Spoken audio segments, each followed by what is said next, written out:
ഞാൻ പറയാമായിരുന്നു. കഴിഞ്ഞോ മോനെ?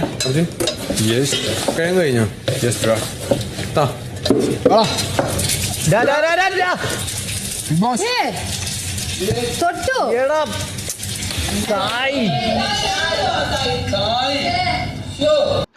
അയ്യോ, ഇപ്പോൾ സായിയുടെ മനസ്സിലുണ്ടല്ലോ, ഞാൻ മരണമാസമാണ്, ഞാനിപ്പം പുറത്തിറങ്ങിയിട്ടുണ്ടെങ്കിൽ എന്നെ ജനക്കൂട്ടം വളയും, എന്നിട്ട് എൻ്റെ ഈ സ്ലോ മോഷനൊക്കെ BGM ഇട്ടിട്ട് പൊലിപ്പിക്കും എന്നുള്ളൊരു സെറ്റപ്പാണ്. അല്ല പൊന്ന് സായി, നിങ്ങൾ എന്തിനാണ് ശരിക്കും വേറൊരാളുടെ അവസരം കളഞ്ഞ് അതിൻ്റെ ഉള്ളിലേക്ക് പോയത്? ഇവിടെ നിന്ന് ഇറങ്ങുമ്പോൾ എന്തായിരുന്നു മാസ് ഡയലോഗെല്ലാം.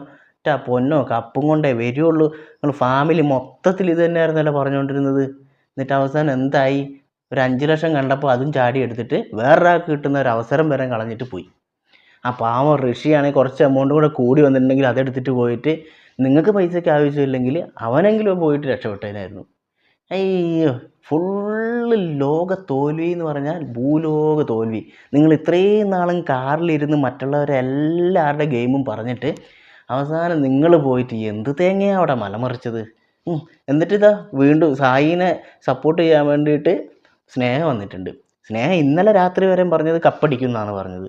എന്നിട്ട് ഇന്നിപ്പോൾ പെട്ടി എടുത്തിട്ട് പോയപ്പോഴത്തേക്കും വേഗം പ്ലേറ്റ് മാറ്റി.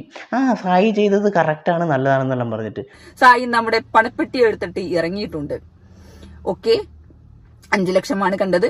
സായി 5 ലക്ഷം എടുത്ത് ഇറങ്ങി. പക്ഷെ എന്റെ ഭാഗത്ത് നോക്കുകയാണെങ്കിൽ അത് നല്ലൊരു മൂവ്മെന്റ് ആയിരുന്നു. എൻ്റെ പൊന്നു സ്നേഹിച്ച്, നിങ്ങൾ ഇന്നലത്തെ വീഡിയോയിൽ വരാൻ പറഞ്ഞത് എല്ലാവരും അവിടെ പണപ്പെട്ടിനെ കുറിച്ചാണ് പറയുന്നത്. പണപ്പെട്ടി ആരായിരിക്കും എടുക്കുന്നത്? സായി അണ്ണൻ കപ്പടിച്ചിട്ട് വരുമെന്ന് പറഞ്ഞുകൊണ്ടിരുന്ന ആളാണ് ഇപ്പോൾ പറയുന്നത് സായി അത് ചെയ്തത് ഏറ്റവും നല്ലൊരു തീരുമാനമാണെന്ന്. എന്ത് ഡബിൾ സ്റ്റാൻഡാണോ ഇത്? എന്നേ ഞാൻ പറയുള്ളൂ. കാരണം എനിക്ക് അത്ര വലിയ കുഴപ്പം തോന്നിയില്ല.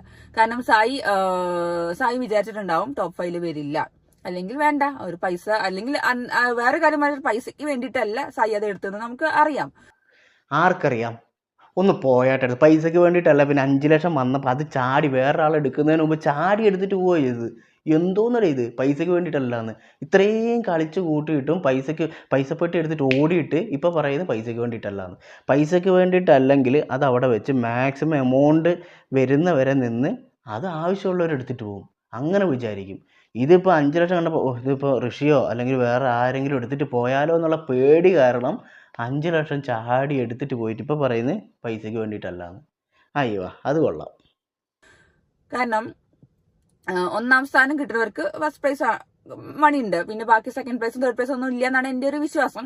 പക്ഷെ സായി അത് എടുത്തത് നല്ലൊരു കാര്യം തന്നെയാണ്. അല്ലെങ്കിൽ ഞാൻ പറഞ്ഞു, പൈസയ്ക്ക് വേണ്ടി പൈസ 5 ലക്ഷം കണ്ടിട്ട് മഞ്ഞളിച്ചെടുത്ത സാധനമൊന്നും അല്ല. അതെ, ഇത് കാണുന്ന നമുക്ക് തോന്നിയത് ഈ 5 ലക്ഷം കണ്ടിട്ട് മഞ്ഞളിച്ചിട്ട് എടുത്തിട്ട് പോയത് തന്നെയാണ്. അല്ല പിന്നെ പുള്ളിക്കാരൻ വെറുതെ അവിടെ ആ 15 മിനിറ്റ് സാധനം കൊണ്ടുപോയി വെച്ചിട്ട് 15 മിനിറ്റ് പോലും ആയില്ല, അതിന് മുമ്പേ സാധനം എടുത്തിട്ട് പോയി. ഇത് പിന്നെ പൈസയ്ക്ക് വേണ്ടിയിട്ടല്ലേ? പിന്നെന്താണ്? പുണ്യപ്രവൃത്തിയാണോ? ബിഗ് ബോസിനെ രക്ഷിക്കാൻ വേണ്ടിയിട്ടാണോ? സായി എന്തായാലും അത് നല്ലൊരു തീരുമാനം, നല്ലൊരു മൂവ്മെന്റ് ആയിട്ട് എനിക്ക് തോന്നുന്നത്. പൈസയ്ക്ക് കിട്ടാൻ വേണ്ടിയിട്ടോ അങ്ങനെയൊന്നുമല്ല. സായി അതൊരു ഡിസിഷൻ എടുത്തു, ഞാൻ ഈ പൈസ എടുത്തിട്ട് ഇറങ്ങുകയാണ്. കാരണം സായി അത് കഴിഞ്ഞിട്ട് പറഞ്ഞ കുറച്ച് പ്രസംഗം, ഒരു സ്പീച്ച് പോലെയുള്ള സംഭവം എനിക്ക് ഭയങ്കരമായിട്ട് കൊണ്ടു. ആ സ്പീച്ച് പക്ഷേ ബിഗ് ബോസിന് കൊണ്ടില്ല കേട്ടോ. ബിഗ് ബോസ് അന്നേരം തന്നെ പണപ്പൊട്ടി എടുത്തിട്ട് വേഗം വീട് വിട്ട് ഇറങ്ങാൻ വേണ്ടി പറഞ്ഞു. അത് പക്ഷേ ബിഗ് ബോസിനും നമ്മൾ കേട്ടിരിക്കുന്നവർക്ക് കൊണ്ടിട്ടില്ല. ഓക്കെ, എനിക്ക് ഭയങ്കര സങ്കടം വന്നു. സായി പറഞ്ഞു, എനിക്ക് അച്ചീവ് ചെയ്യേണ്ട സാധനങ്ങൾ എനിക്ക് അച്ചീവായി, ഞാൻ നല്ലൊരു ഹ്യൂമൻ ബീയിങ് ആയി.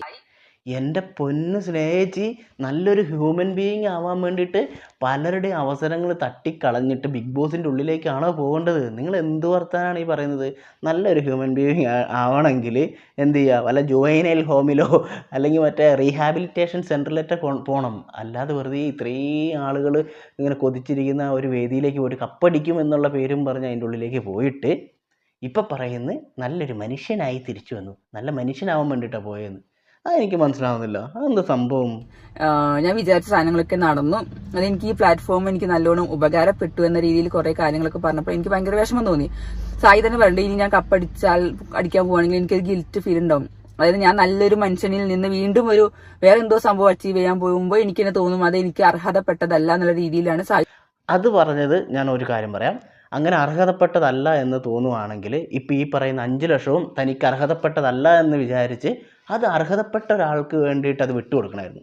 അവിടെയാണ് സായി എന്ന് പറയുന്ന ആൾ കണ്ണനായിട്ട് മാറുന്നത്. അതായത് നല്ലൊരു മനസ്സോട് കൂടിയാണെങ്കിൽ ഇത് ഈ 5 ലക്ഷം എനിക്ക് അർഹതപ്പെട്ടല്ല, എന്നേക്കാൾ ബുദ്ധിമുട്ട് അനുഭവപ്പെടുന്ന അല്ലെങ്കിൽ വീടില്ലാത്ത ഋഷിയുണ്ട് അല്ലെങ്കിൽ അടുത്ത ആളുണ്ട്, അവരെടുത്തോട്ട് എന്ന് വിചാരിച്ചിട്ട് അത് ഒഴിവാക്കി വിടണമായിരുന്നു.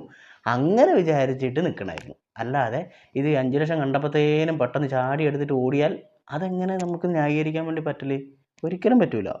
സംസാരിച്ചത് അതുകൊണ്ട് തന്നെ സായി പണപ്പെട്ടി എടുത്തത് എനിക്ക് അക്സെപ്റ്റബിൾ ആണ്. അല്ലെങ്കിൽ എനിക്ക് അങ്ങനത്തെ ഒരു കുഴപ്പമില്ല. നിങ്ങൾ ഈ പറയുന്ന പോലെ തന്നെ സായി എന്താ പറയാ പണപ്പെട്ടി എടുത്തിട്ട് ആർക്കെങ്കിലും കൊടുക്കുന്നോ ഇങ്ങനെ കൊടുക്കുന്നോ അങ്ങനെയൊന്നും ഞാൻ വിചാരിക്കുന്നില്ല. ഒക്കെ സായിന്റെ ഡിസിഷൻ ആണ്. ഞാൻ എന്തായാലും അതിൽ ഇടങ്കോലിടാനൊന്നും പോണില്ല. എന്തായാലും സായി എടുത്തത് നല്ല തീരുമാനം തന്നെയാണെന്നേ ഞാൻ പറയുള്ളൂ.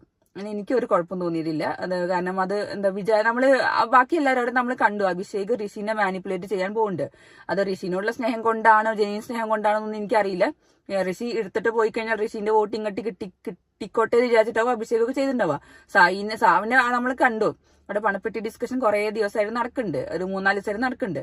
അപ്പോൾ മേ ബി അതിൽ നിന്നൊരു തിരിഞ്ഞ ആശയമാവാം സായി അത് എടുക്കും. ഞാൻ അങ്ങനെ വിചാരിക്കും. ഞാനത് കണ്ടപ്പോണ്ടല്ലോ അയ്യോ സായി ഇപ്പൊ എടുക്കും. പക്ഷെ എന്താ സങ്കടം എന്ന് വെച്ചാൽ എനിക്കൊരു സങ്കടം ഉണ്ട്. എന്താ വെച്ചാൽ അതോടുകൂടി സായിന്റെ ബിഗ് ബോസ് ജീവിതം കഴിഞ്ഞല്ലോ എന്നുള്ളൊരു സങ്കടം മാത്രമേ ഉള്ളൂ. അല്ല, ഈ 5 ലക്ഷം എടുത്തിട്ട് വീണ്ടും ബിഗ് ബോസിന്റെ ഉള്ളിൽ തിന്ന് കുടിച്ച് ഇരുത്തിക്കാം, വെറുതെ വാഴേനെ പോലെ. ഇത്രയും ദിവസം ഇരുന്നില്ലേ? അതായത് വീടിൻ്റെ ഉള്ളിലിരുന്ന് ലൈവായിട്ട് ബിഗ് ബോസ് കണ്ട് അവിടുന്ന് ഉണ്ടാക്കുന്ന സാധനങ്ങളെല്ലാം കഴിച്ച് അവിടെ അടിപൊളിയായിട്ട് ഇരുന്നിട്ട് അതിൻ്റെ ഉള്ളിൽ തന്നെ ഇരുന്നിട്ട് ബിഗ് ബോസ് ലൈവായിട്ട് കണ്ടു. ഒരു കാറും ഒരു ഫോണും കൂടെ ഉണ്ടായിരുന്നു. അവിടെ ഇരുന്നുകൊണ്ട് പുള്ളി ഒരു റിവ്യൂ കൂടെ ഇട്ടായിരുന്നു. ബാക്കിയുള്ള കണ്ടസ്റ്റൻറ്റിന് എല്ലാവരും മോശമാണെന്നും പറഞ്ഞിട്ട്. നിങ്ങളൊക്കെ എന്താ കളിക്കുന്നതെന്നും പറഞ്ഞിട്ട് വേണമെങ്കിൽ അതിൻ്റെ ഉള്ളിൽ ഇരുന്ന് റിവ്യൂ കൂടെ ചെയ്തേനെ. എന്താ പറയാ ആ ഒരു മൊമെന്റ് പറഞ്ഞറിയിക്കാൻ പറ്റില്ല. എനിക്ക് വിഷമായി വെച്ചാൽ വിഷമായി. കാരണം എന്താ വെച്ചാൽ പൈസ എടുത്തിട്ട് ഇറങ്ങി പോണേല ആ ഒരു ബിഗ് ബോസ് പറഞ്ഞൊരു ലൈഫ്, ആ ഒരു ജീവിതത്തിലെ ഒരു ചാപ്റ്റർ കഴിഞ്ഞു എന്നുള്ളൊരു സംഭവം ആലോചിക്കുമ്പോൾ സങ്കടമുണ്ട്. നമ്മളെ ഇഷ്ടപ്പെട്ട സാധനം, അതായത് നമ്മൾ ഇഷ്ടപ്പെട്ട് വിചാരിച്ചൊരു സാധനമായിരുന്നു ബിഗ് ബോസ് എന്ന് പറഞ്ഞത്. ആ ഡ്രീം അച്ചീവ് ആയി എന്ന് കണ്ടപ്പോൾ തന്നെ അത് പിന്നെ ഇനി നമുക്കൊരു പറയാനൊന്നുമില്ല. എന്താ പറയാ, അത് കഴിഞ്ഞു. എനിക്ക് എന്താ പറയാ, നല്ലൊരു മനുഷ്യനായി എന്നുള്ള അറിയുമ്പോൾ തന്നെ ഒരു സന്തോഷം. എൻ്റെ പൊന്നു, അപ്പം അത്രയും മോശം മനുഷ്യനാണെന്ന് സ്വന്തം ഭാര്യ തന്നെ പറയുവാണ്. അതായത് ഇത്രയും നാളും സായി എന്ന് പറയുന്ന ആൾ, സീക്രട്ട് ഏജൻറ്റ് എന്ന് പറയുന്ന ആൾ, നാട്ടുകാരെ മൊത്തം നന്നാക്കിക്കൊണ്ടിരുന്ന ആൾ അത്രയും മോശപ്പെട്ട ഒരാളായിരുന്നു എന്നാണ് ഇപ്പോൾ സ്നേഹ പറഞ്ഞതിൽ നിന്ന് നമുക്ക് മനസ്സിലാകുന്നത്. എന്നിട്ട് ഇപ്പം നല്ലൊരു മനുഷ്യനായി. അതായത് നേരത്തെ ഭയങ്കര മോശം മനുഷ്യനായിരുന്നു. അങ്ങനെ സായിക്ക് അത് ഈ പ്ലാറ്റ്ഫോം നല്ല യൂസ് ചെയ്യാൻ പറ്റി. ജീവിതത്തിൽ നല്ല നല്ല മാറ്റങ്ങൾ ഉണ്ടാവുമെന്ന് അറിഞ്ഞു. അതൊക്കെ കേൾക്കുമ്പോൾ നല്ല സന്തോഷം തന്നെ ഉണ്ട്.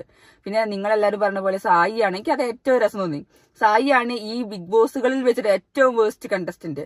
ഈ സീസൺ തന്നെ കുളമാക്കിയത് സായിയാണ് എന്ന രീതിയിലാണ് നിങ്ങൾ എല്ലാവരും പറയുന്നതൊക്കെ എനിക്കറിയാം. അത് നിങ്ങൾ എന്ത് കണ്ടിട്ടാണ് പറയുന്നത് എനിക്കറിയില്ല. അതെന്ത് കണ്ടിട്ടാണ് പറയുന്നതെന്ന് ഞാൻ പറഞ്ഞുതരാം. ആദ്യമായി തന്നെ ബിഗ് ബോസിൻ്റെ പുറത്തിരുന്നുകൊണ്ട് ബിഗ് ബോസിൻ്റെ ഉള്ളിലെ എല്ലാ കാര്യങ്ങളും ഈ ബിഗ് ബോസിനേക്കാൾ, അതായത് ഈ ഷോയുടെ ഡയറക്ടറേക്കാൾ ഭയങ്കരമായിട്ട് അരച്ച് കലക്കി കുടിച്ച് പറഞ്ഞുകൊണ്ടിരുന്ന, റിവ്യൂ ചെയ്തുകൊണ്ടിരുന്ന ഒരാളാണ് നമ്മുടെ സീക്രട്ട് ഏജൻറ്റ് എന്ന് പറയുന്ന സായി. എന്നിട്ടോ വൈൽഡ് കാർഡായിട്ട് അതിൻ്റെ ഉള്ളിലേക്കൊരു ക്ഷണം കിട്ടി. അങ്ങനെ പോകുന്ന സമയത്ത് ഫസ്റ്റ് ചെയ്തൊരു മിസ്റ്റേക്ക് എന്ന് പറയുന്നത് എന്താണ്? അതിൻ്റെ ഉള്ളിൽ ഏറ്റവും നെഗറ്റീവായിട്ട് കളിച്ചുകൊണ്ടിരുന്ന ജാസ്മിനെ സപ്പോർട്ട് ചെയ്യാൻ വേണ്ടി പുറത്തു നിന്ന് കൊട്ടേഷൻ എടുത്ത്, അതായത് ജാസ്മിൻ്റെ ഉപ്പയുടെ കൊട്ടേഷൻ എടുത്ത് അതിൻ്റെ ഉള്ളിലേക്ക് പോയി പുറത്തെ കാര്യങ്ങൾ മൊത്തം ജാസ്മിന് പറഞ്ഞു കൊടുത്തു. ഇതാണ് ഒന്നാമത്തെ തെറ്റ്. അതിനുശേഷം ജാസ്മിനെ വെളുപ്പിക്കാൻ വേണ്ടി അതിൻ്റെ ഉള്ളിൽ ജാസ്മിൻ്റെ കൂടെ നിന്ന് പുറത്തെ കാര്യങ്ങളെല്ലാം അറിഞ്ഞുകൊണ്ട് തന്നെ കൂടെ നിന്നുകൊണ്ട് കളിച്ചു. ഇത് രണ്ടാമത്തെ തെറ്റ്. പിന്നെ ഞാനാണ് ഏറ്റവും മെയിൻ ആൾ, ഞാനാണ് ടോപ്പ് 5, ഞാൻ ഭയങ്കര ബുദ്ധിരാക്ഷസനാണ്, എനിക്ക് ഭയങ്കര ഗെയിം അറിയാം എന്നും പറഞ്ഞിട്ട് നടന്നിട്ട് കുറേ മണ്ടത്തരങ്ങളെല്ലാം കളിച്ചു കൂട്ടി. ഇതും കൂടാതെ പിന്നെ നന്ദനേൻ്റെ കൂടെ കൂട്ടുകൂടിയിട്ട് ഞാൻ കരയുകയേ ഇല്ല എന്നും പറഞ്ഞിട്ട് പോയ ഒരാളാണ് നമ്മുടെ സീക്രട്ട് ഏജൻറ്റ്. ഇതിൻ്റെ ഉള്ളിലേക്ക് പോയത്. പുറത്തുനിന്ന് പോകുന്ന സമയത്ത് കരയുമില്ല, എനിക്ക് ഇമോഷൻസ് ഇല്ല, മറ്റേതില്ല മറിച്ചതില്ല എന്നെല്ലാം പോയിട്ട് അതിൻ്റെ ഉള്ളിൽ പോയിട്ട് അനിയത്തിപ്രാവ് കളിച്ചു. അതായത് നന്ദൂട്ടി എന്നും പറഞ്ഞിട്ട് ശശി കോംബോ പിടിച്ചിട്ട് പെങ്ങളൂട്ടി പാസം കളിച്ച്. ഇതൊക്കെ പിന്നെ മിക്ക ഗെയിമും മിക്ക ടാസ്കും പകുതിക്ക് വെച്ച് കുളവാക്കി. അതും ലാസ്റ്റത്തെ ടിക്കറ്റ് ഫിനാലയിൽ വരെ വിട്ടുകൊടുക്കുന്നത്. പല ഗെയിമും പുള്ളിക്കാരൻ കുളവാക്കിയിട്ടുണ്ട്. പിന്നെ എങ്ങനെ പുള്ളിക്കാരൻ നല്ലൊരു ഗെയിമറല്ല, അല്ലെങ്കിൽ ഈ ബിഗ് ബോസിൽ ഏറ്റവും എന്താ പറയുക വേസ്റ്റ് കണ്ടസ്റ്റൻ്റാന്ന് എങ്ങനെ പിന്നെ പറയാതിരിക്കൽ? ഒരു വലിയൊരു അടി വന്നാൽ അല്ലെങ്കിൽ ഒരു ഒരു സംഭാഷണം വന്നാൽ പോലും അതിൻ്റെ അകത്ത് ഒരു ഇടപെടലും നടത്താണ്ട് വെറുതെ മൂലയ്ക്കിരുന്ന് വെറുതെ സമയം കളഞ്ഞ് ബിഗ് ബോസിൻ്റെ സമയവും കളഞ്ഞ് ബിഗ് ബോസിൻ്റെ പൈസയും കളഞ്ഞ് ബിഗ് ബോസിൻ്റെ ഭക്ഷണവും കഴിച്ച് അതിൻ്റെ ഉള്ളിൽ വെറുതെ ലൈവായിട്ട് ബിഗ് ബോസ് കണ്ടുകൊണ്ടിരിക്കുക മാത്രമായിരുന്നു നമ്മുടെ സീക്രട്ട് ഏജൻറ്റ് ചെയ്തുകൊണ്ടിരുന്നത്. അറ്റ്ലീസ്റ്റ് ഒന്നും വേണ്ട, നമ്മൾ പുറത്തിറങ്ങിയിട്ട് വെറുതെ ക്യാമറ ഓൺ ചെയ്ത് ഞാനൊക്കെ ഇരുന്ന് പറയുന്ന പോലെ ഇങ്ങനെ ബിഗ് ബോസിനെ കുറിച്ച് ഇങ്ങനെ തള്ളുന്നില്ലേ, അതേപോലെ 2 വർത്താനം പറഞ്ഞാൽ തന്നെ മതിയായിരുന്നു. പല ദിവസങ്ങളിലും നമ്മുടെ സീക്രട്ട് ഏജൻറ്റിനെ നമ്മൾ എപ്പിസോഡിലൊന്നും കണ്ടിട്ട് പോലും ഇല്ല. പിന്നെ എങ്ങനെ നമ്മളൊരു നല്ലൊരു ഗെയിമർ ഈ ഒരാഴ്ച വരെ എങ്ങനെ വന്നു എന്ന് തന്നെ എനിക്ക് മനസ്സിലാവുന്നില്ല. എങ്ങനെ ഈ ഒരാഴ്ച വരെ പുള്ളി അവിടെ നിന്നു എന്നുള്ളത്. അല്ല, പിന്നെ പുള്ളീനെ കുറ്റം പറഞ്ഞിട്ട് കാര്യമില്ല. പുള്ളി എന്തായാലും ടോപ്പ് 5 വരില്ല എന്ന് സീക്രട്ട് ഏജൻറ്റിന് അറിയാം, അല്ലെങ്കിൽ സായിക്ക് അറിയാം. അതുകൊണ്ട് കിട്ടുന്ന പൈസയും കൊണ്ട് മുങ്ങാമെന്ന് വിചാരിച്ചിട്ടുണ്ടാവും. എന്തായാലും ഈ ആഴ്ച പുറത്തു പോകുമെന്ന് അറിയാം. പക്ഷെ എന്നാലും എനിക്കതല്ല മനസ്സിലാവാത്തത്. അപ്പോൾ ഈ ഇത്രയും ദിവസം പുള്ളിക്കാരന് വോട്ട് ചെയ്ത ആളുകളൊക്കെ മണ്ടന്മാരായില്ലേ? അതായത് ഇൻസ്റ്റാഗ്രാമിലും അതിലും ഇതിലും എല്ലാത്തിലും സിജോൻ്റെ ആർമി വരെ നമ്മുടെ സീക്രട്ട് ഏജൻറ്റിനെ വോട്ട് ചെയ്യണമെന്നും പറഞ്ഞ് പുറകെ വന്നിട്ടുണ്ടായിരുന്നു. എന്നിട്ട് അവസാനം പണപ്പെട്ടി എടുത്തിട്ട് ഒറ്റ പോക്ക്. ആരെങ്കിലും പ്രതീക്ഷിച്ചോ? സ്വന്തം ഭാര്യ പോലും സ്നേഹം പോലും പ്രതീക്ഷിച്ചില്ല. ഈ ജിത്തുഭായി അല്ല ഇനി വന്നിട്ട് എന്ത് പറയുമെന്നാണ് എനിക്ക് മനസ്സിലാവാത്തത്. എന്തൊക്കെയായിരുന്നു കപ്പും കൊണ്ട് വരും, അതാക്കും ഇതാക്കും. അപ്പോൾ ഇത്രയൊക്കെ ഉള്ളു കാര്യം. എന്നിട്ട് ഇപ്പോൾ ഇതിൽ സ്നേഹ പറയുന്നുണ്ട്, ഇതെല്ലാം കഴിഞ്ഞ് വന്നിട്ട് വീണ്ടും ഞാൻ കാറിൽ വന്നിരുന്ന് വീണ്ടും റിവ്യൂ പറയും, അതായത് സീക്രട്ട് ഏജൻറ്റ് വന്നിട്ട് പറയുന്നൊക്കെ പറയുന്നുണ്ട്. അത് പിന്നെ അങ്ങനെയാണല്ലോ. അതായത് ഇനി പുറത്തിറങ്ങി വന്നിട്ട് ഇനി അടുത്ത സീസൺ വരുമ്പോഴാണ് കോമഡി വരാൻ വേണ്ടി പോകുന്നത്.